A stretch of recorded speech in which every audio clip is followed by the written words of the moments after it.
আল্লাহ হুকুম দেবে ইসরাফিল সিংহায় ফুঁক দিয়ে দাও। ওই দিন সিংহায় যখন ইসরাফিল ফুঁক দিয়ে দিবে, দুনিয়ার নিজামাত দুনিয়ার জায়গায় ঠিক থাকবে না। সূর্য চন্দ্র তারকারাজি খসে খসে জমিনে পড়িয়া যাবে, পাহাড় গুলা তুলার মতো উঠতে থাকবে, আর সাগর গুলাতে আগুন ধরিয়া যাবে।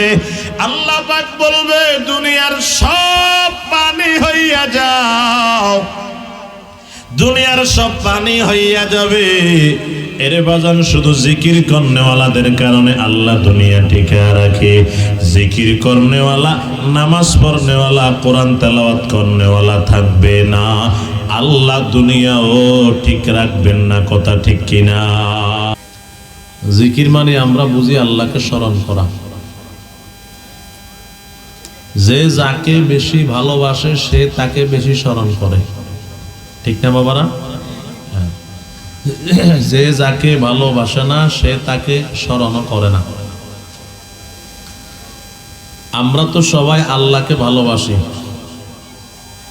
বাজানরা কি বলেন, আমরা আল্লাহকে ভালোবাসি না? ভালোবাসি। এজন্য আমরা আল্লাহকে স্মরণ করি। একটা কথা খেয়াল রাখবেন, যে যাকে বেশি ভালোবাসে সে তাকে বেশি স্মরণ করে। আর ভালোবাসার জন্য, ভালোবাসা করার জন্য, ভালোবাসা জমানোর জন্য কমপক্ষে দুইজন লাগে। একা একা ভালোবাসা জমে না।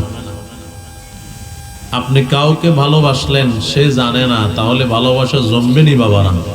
জমবে না। ভালোবাসতে গেলে কমপক্ষে দুইজন লাগে। আরো একটা ভালো করে কথা মুখস্থ রাখবেন, সেটা হলো দুজন দুজনকে ভালোবাসলে দুজনের ভালোবাসার পিছনে দুজনের স্বার্থ থাকে। খেয়াল করেন, একজন একজনকে ভালোবাসে যে দুইজন দুইজনকে ভালোবাসে, দুইজন দুইজনকে ভালোবাসে যে দুজনের ভালোবাসার পিছনে স্বার্থ আছে। আর এই স্বার্থ হয় দুনিয়াবি স্বার্থ হবে, না হয় উখরবি স্বার্থ হবে। দুনিয়ার জন্য হবে, না হয় আখিরাতের জন্য হবে। দুই একটা উদাহরণ দিলে সহজে বুঝবেন। যেমন দুনিয়াতে সন্তান মা বাবাকে ভালোবাসে, মা বাবা সন্তানকে ভালোবাসে। এখানে আব্বা আম্মারও স্বার্থ আছে, সন্তানেরও স্বার্থ আছে। আর এই স্বার্থ হয় দুনিয়ার জন্য হবে, না হয় আখিরাতের জন্য হবে। এরকম ভাবে স্বামী স্ত্রীকে ভালোবাসে, স্ত্রী স্বামীকে ভালোবাসে, দুজনের স্বার্থ আছে। ওস্তাদ ছাত্রকে ভালোবাসে, ছাত্র ওস্তাদকে ভালোবাসে, দুজনের স্বার্থ আছে। এরকম ভাবে রোগী ডাক্তারকে ভালোবাসে, ডাক্তার রোগীকে ভালোবাসে, দুজনের স্বার্থ আছে। এক একটা স্বার্থ বলতে গেলে অনেক সময়, লম্বা সময় চলে যাবে। এই জন্য আমি একটা কথা বলে সামনে আগাইতেছি, একটা উদাহরণ দিয়ে। মা বাবা সন্তানকে ভালোবাসে, সন্তান মা বাবাকে ভালোবাসে, উভয়জনের স্বার্থ আছে। কিভাবে?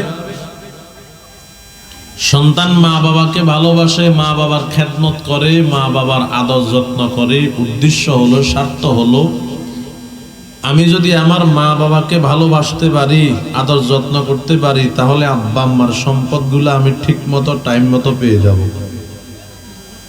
যদি কোনো সন্তান বলে, ভাই আমি তো এই জন্য আব্বা আম্মার খেদমত করি না, এই জন্য আব্বা আম্মাকে ভালোবাসি না, তাহলে আরেকটা স্বার্থ অবশ্যই আছে। সেটা হলো, আমি আমার মা বাবাকে ভালোবাসি, আদর যত্ন করি, খেদমত করি এই জন্য যে আমার মা বাবা যদি আমাকে দোয়া করে যায়, মা বাবার দোয়ায় আল্লাহর জান্নাতের রাস্তা আমার জন্য সহজ হয়ে যাবে। তাহলে হয় দুনিয়ার স্বার্থ আছে, না হয় আখিরাতের স্বার্থ। বলেন না বাবারা, আছে না নাই? আছে। এরকম ভাবে মা বাবাও সন্তানকে লালন পালন করে, মহাব্বত করে, ভালোবাসে। মা বাবারও স্বার্থ আছে। স্বার্থ কি? আমি যদি আমার সন্তানকে ভালোবেসে মহাব্বত করে বড় করতে পারি, তো আমার সন্তান আমার খেদমত করবে, রুজি করবে, খাওয়াবে। কোন মা বাবাই যদি বলে না আমার এই স্বার্থ নাই, তাহলে আরেকটা স্বার্থ অবশ্যই আছে।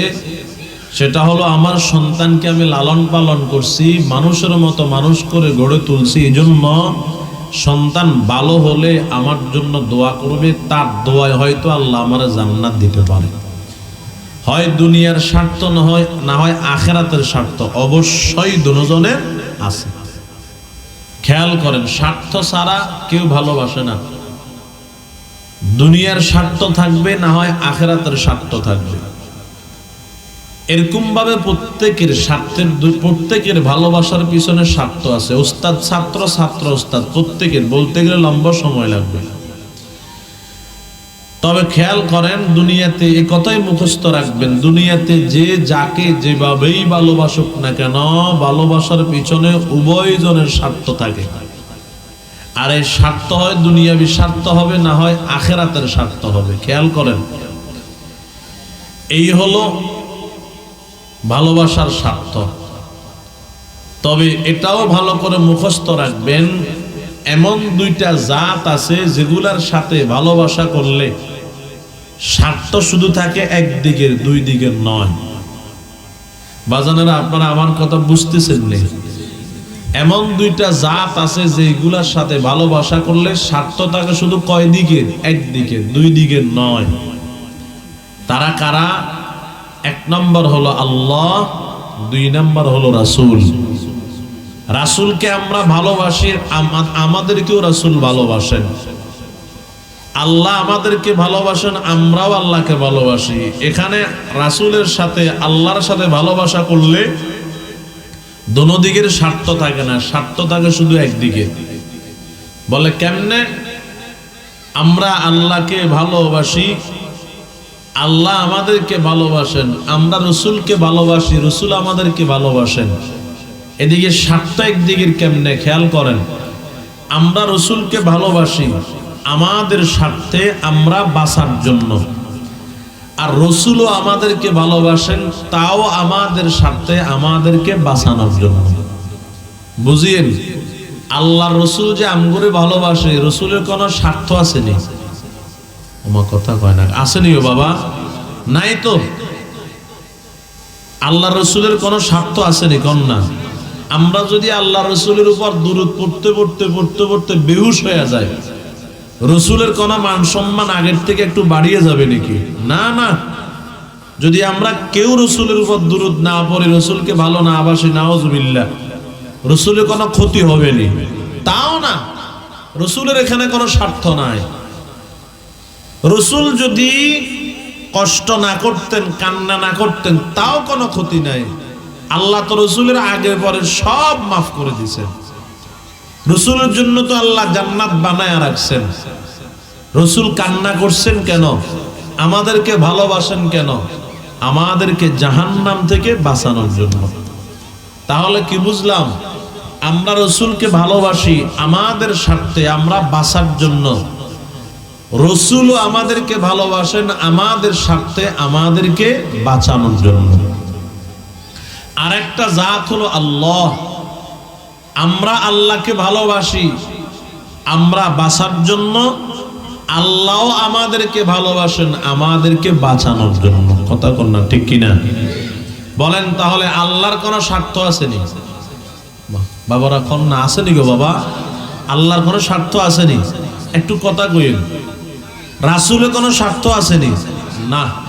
তাহলে এই দুই জাতের সাথে ভালোবাসা করলে স্বার্থ থাকে শুধু একদিকের, দুই দিকের থাকে না।